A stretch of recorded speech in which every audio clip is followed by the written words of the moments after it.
इनको वो बुनियादी मुद्दा कहते हैं। तो ये इसको एकदम नहीं छोड़ने वाले। अपना जो उनका क्लेम है उसको वो दोबारा से दोहराएंगे, ज़ोर से दोहराएंगे, टीवी के ऊपर दोहराएंगे। और ये दोनों ट्रैक पे चीन चलेगा कि उनके जो बुनियादी मुद्दे हैं उनको साथ रखेंगे, आपके साथ जो दूसरे मुद्दे हैं वो आपके साथ बातचीत करेंगे। चीन अगर दोनों मुद्दों को लेकर चलेगा तो जनरल मेहता ये सवाल भारत के साथ भी है कि क्या मौजूदा वक्त में सिर्फ इकोनॉमिक रिलेशन और इकोनॉमिक टाई-अप्स करना किसी को पावरफुल होने के लिए जरूरी है या फिर सामरिक स्थितियां भी होती? देखिए, हमें पहली बात तो ये समझ लेनी चाहिए कि भारत जब चीन जाता है तो भारत अनइक्वल रिलेशनशिप है, इकोनॉमिकली, मिलिटरीली और जो नेशनल सेंटिमेंट के दौर से। तो ये नक्शे की जो आप बात कर रहे हैं या चुमार की बात हो, पीएलए की बात, ये दबाव डालने की बात है। ये आपको जो नक्शे हम देख रहे हैं उसकी स्ट्रेटजी का हिस्सा है आप कह रहे हैं? ये स्ट्रैटेजी का हिस्सा है। और अरुणाचल प्रदेश, साउथ तिब्बत, क्योंकि तिब्बत का मसला और दलाई लामा का अगला चुनाव ये बहुत महत्वपूर्ण है चीन के लिए। और इसलिए अगर आप अभी बयान कहीं भी पढ़ें तो जब 2005 में ये हमारी बातचीत टूट गई चीन के साथ, जब अटल बिहारी वाजपेयी जी ने political parameters and guiding principles के ऊपर एक पैकेज डील की बात हुई, पहली मर्तबा नहीं हुई पैकेज डील की बात। ये 2005 में ये पैकेज डील निकला कि आप एक राजनीतिक समाधान निकालेंगे बॉर्डर का। और ये तब हुआ जब लाइन ऑफ एक्चुअल कंट्रोल का जो डिमार्केशन था उसका प्रोसेस चीन ने 2000 में नक्शे देने बंद कर दिए। सेंट्रल सेक्टर का नक्शा लाइन ऑफ एक्चुअल कंट्रोल को मार करके स्वीकार किया, लेकिन जब वेस्टर्न सेक्टर और ईस्टर्न सेक्टर की बात आई वो आगे बढ़ नहीं पाए हम। और उसके बाद ये हमने पॉलिटिकल राजनीतिक तरीके से बिना लाइन ऑफ एक्चुअल कंट्रोल को डिलिनिएट करते हुए एक पैकेज डील की जाए, वो रद्द हो गई है। 18 राउंड के बाद अब पता चलता है कि तवांग जो वो चाहते हैं उनका खास मुद्दा है तवांग है, वो तवांग सही कह रहे हैं। और इसलिए ये नक्शा जो साउथ तिब्बत का हम देख रहे हैं। और तवांग क्यों है मकसद?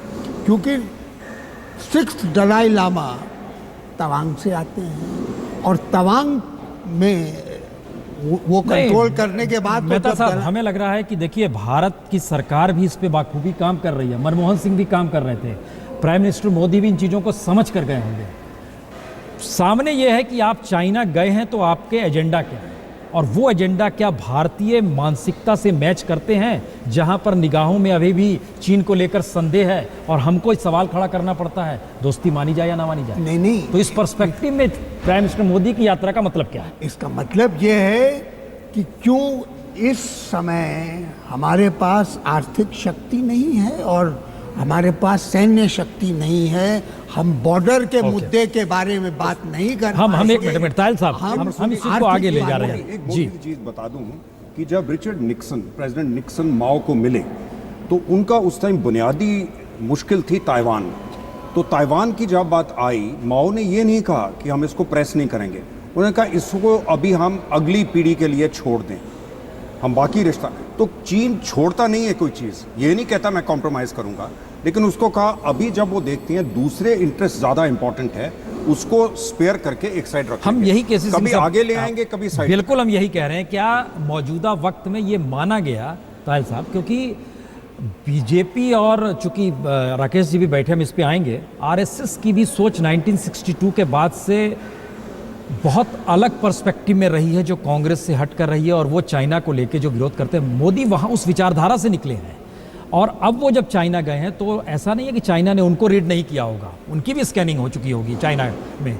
सवाल ये है कि भारतीय प्राइम मिनिस्टर या भारत का रुख अब होना क्या चाहिए ऐसे मौके पर? देखिए, एक तो कोई भी यहाँ प्रधानमंत्री हो, मनमोहन सिंह जी हों या मोदी जी हों, चाइना एक उभरती हुई ताकत है और शायद विश्व की सबसे बड़ी ताकत 10-15 साल में बन जाएगा। तो भारत के कोई भी लीडरशिप हो उसको उससे डील करना पड़ेगा। एक दूसरा, अगर आप चाइना की नीतियाँ देखें पूरे विश्व में और इस रीजन में, ऊपर से मीठी मीठी बातें करना कि सब देश बराबर हैं, सबको साथ चलना चाहिए, और अपना हर जगह एक्सपेंशन करना, चाहे वो साउथ चाइना सी हो जहाँ पे बिल्कुल पत्थर थे उस पर उन्होंने लैंडिंग स्ट्रिप्स बना दी हैं, चाहे वो एयर डिफेंस जोन हो, चाहे वो इंडिया की तरफ हो, अब वो तवांग को भी क्लेम करने लगे हैं, पीओके पे वो पूरी सड़क बना रहे हैं, ग्वादर पे वो जाना चाहते हैं। तो उनका एक बहुत ही सोची समझी नीति है, ऊपर से स्ट्रेटेजिक रीएश्योरेंस कि नहीं हम बड़े पीसफुल हैं, पर हर जगह अपने इन्फ्लुएंस को बढ़ाना, अपनी शक्ति को बढ़ाना और जहाँ जहाँ उन्होंने ऑक्यूपाई किया हुआ है उसको बढ़ाना। तो ये प्रधानमंत्री हमारे, मैं समझता हूँ कि उनमें इतना सोचने समझने की शक्ति है कि देखें कि हो क्या रहा है और उनकी मीठी मीठी बातों में ना आए। और ये जो शी जिनपिंग आए हैं, बड़ी अच्छी बात है, कोशिश अवश्य होनी चाहिए कि अच्छे मित्रता रहे चाइना से, पर proof is in the pudding. Trust, never trust in fact, पर वेरीफाई, और भाई भाई की तरफ ना जाए। उनकी नीति पूरी विश्व में देखें कि किस तरह हर जगह वो आगे बढ़ रहे हैं। नहीं तो इसका मतलब, हल्का जी, क्या इसका मतलब ये माना जाए कि चाइना चाहता है कि भारत साउथ ईस्ट एशिया में फंसा रहे और वो साउथ एशिया में फंसा रहे, और खुद चाइना अपने आप को वर्ल्ड वाइड जिस रूप में रखना चाह रहा है उसके लिए, ट्रेड के लिए भारत एक बेहतरीन जगह है, यहाँ पर उसको बाज़ार मिल जाएगा, बड़ा खूबसूरत सा बाज़ार मिल जाएगा। भारत की अपनी जो मेक इंडिया की थ्योरी चली है उसमें उसको भी ज़रूरत है। उसके नब्ज क्या है भारत के आगे बढ़ने के, चाइना के साथ संबंधों के? क्या 50 साल का दोहराव है या कुछ नया है? नहीं, दोहराव तो मैं नहीं कहूँगी, क्योंकि अंतर्राष्ट्रीय संबंध जो हैं वो अत्यंत ही गत्यात्मक होते हैं और हर परिस्थिति जो है वो वही नहीं रहती है जो पहले थी। कुछ मुद्दे हैं जो पहले से चले आ रहे हैं, जिन पर काफ़ी मतभेद है, काफ़ी जटिल हैं और काफ़ी समस्या उनमें मतलब इतनी आसानी से हल नहीं होने वाले हैं। कुछ मुद्दे नए हैं जहाँ पर सहयोग का एक बड़ा भारी एक एरिया खुल रहा है। तो मैं ये कहूँगी कि चीन का पिछले जो दशक में जो एक उभार हुआ है और उनकी जो एक ख़ास नीति है कि एशिया के अंदर वो एक अपना वर्चस्व कायम करना चाहते हैं, उसके अंदर ये ज़रूर है कि उनकी कोशिश रही थी एक समय में कि भारत को दबा के रखा जाए, लेकिन ये अगर ये उनकी नीति थी तो ये उसमें उनको कोई सफलता नहीं मिली, क्योंकि उभरना और जो एक तरह से पनपना होता है वो आर्थिक जो जोर है उससे निकलता है। और भारत ने जो अब पिछले 8-10 साल में धीरे धीरे अपनी प्रगति बढ़ाई है, उससे चीन को अब समझ में आ गया है कि ये एक टक्कर का देश हो सकता है। और इसलिए अब जो बातचीत हो रही है वो एक पूरे जो विश्व में जो एक आर्थिक परिस्थिति है जो बन रही है, जो अगले 10 साल में एशिया में जो क्षेत्रीय जो गुट बन रहे हैं उसके अंदर क्या किस तरह का घुमाव आएगा, वो भारत का क्या रुख रहेगा, ये सब अब आ रहे हैं। प्राइम मिनिस्टर की ये यात्रा, क्या ये माना जाए कि सिर्फ और सिर्फ आर्थिक समझौतों के इर्द गिर्द रहेगी? प्राइम मिनिस्टर की यात्रा कोई ऐसा मैसेज लेकर आएगी जिसके जरिए कि आने वाले वक्त में चीन के साथ किस दिशा में बढ़ना है वो तय जाए, या प्राइम मिनिस्टर की ये यात्रा अंतर्राष्ट्रीय तौर पर कूटनीति को लेकर और रिश्तों को लेकर एक नई दिशा दे सकती है, चाहे पाकिस्तान देख रहा है या अमेरिका देख रहा है? ब्रेक के बाद आएंगे। हेलो चाइना, लगातार एक सवाल आपके स्क्रीन पर चल रहा है, क्या भारत चीन पर दोस्त की तरह भरोसा कर सकता है? आप अपने जवाब इस पर जरूर भेजें, क्योंकि पूरे कार्यक्रम के बीच में हम इसको लगातार दिखाने की कोशिश भी करेंगे कि लोगों की क्या राय है और उसी मुद्दे को लेकर हम चर्चा करें। डोगरा साहब, क्या ये माना जाए कि दोनों स्ट्रेटेजिकली राइवल्स जरूर हैं, लेकिन दोनों की ज़रूरत एक दूसरे के लिए हो चुकी है आज की तारीख में? तभी दोनों ने समझौता किया था कि हम स्ट्रेटेजिक पार्टनर हैं।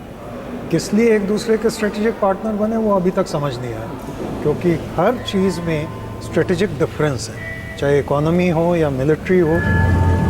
दूसरी बड़ी बात यह है कि इस बार इनकर्शन नहीं हुई, पर चीन ने 2 संकेत दिए हैं। एक तो जैसे आपने जिक्र किया ग्लोबल टाइम्स में 2 दिन पहले जो आर्टिकल आया वो अप्रूवल के बगैर नहीं हो सकता। बिल्कुल। और आज आपने जो स्क्रीन में दिखाया नक्शा, वो पहले भी आ चुका है, हर चीनी के पासपोर्ट में भी वो नक्शा है।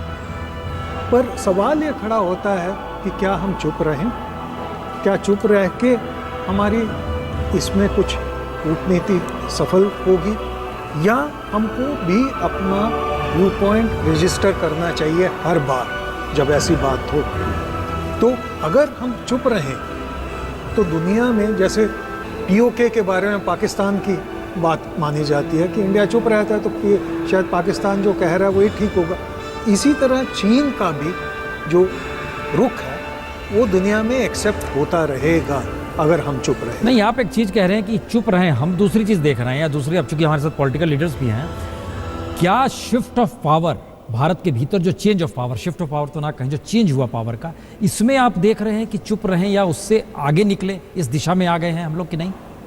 देखिए, 1 साल कूटनीति में बहुत कम होता है, तो ये एक एक्सपेक्ट करना कि नई जो सरकार आई है एकदम शिफ्ट कर देगी, एकदम असर्टिव कर देगी, वो मेरा ख्याल ठीक बात नहीं हो। राकेश जी, ऐसा है कि लगता है?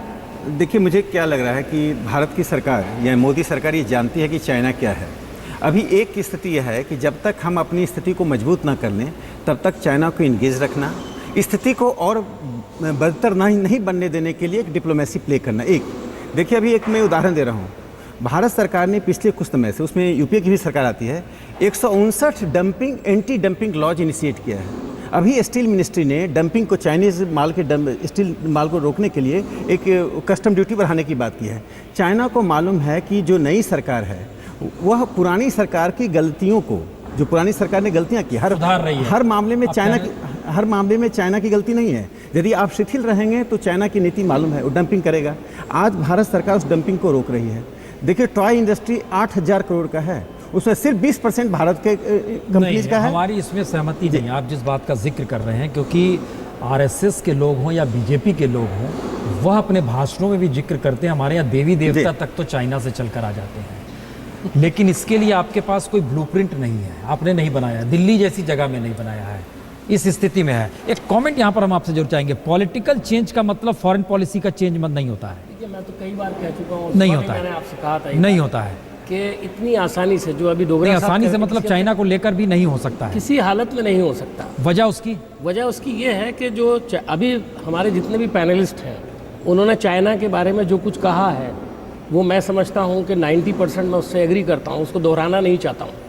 इसलिए जो मोदी जी का दौरा है और इसकी चर्चा भी हो रही है कि इसमें ज़्यादा, चूँकि मोदी जी शुरू से जितने भी फॉरेन टूर्स किए हैं उन्होंने, उनका ज़्यादा जो जोर रहा है वो इस बात पर रहा है कि हमें इकोनॉमिक रिलेशन डेवलप करना है, हमको निवेश लेकर के आना है और देश को उससे तरक्की देना है। इंफ्रास्ट्रक्चर के अंदर हमको ज़्यादा, ये चेंज नहीं है, ये चेंज ज़रूर है, लेकिन कामयाबी कितनी मिली?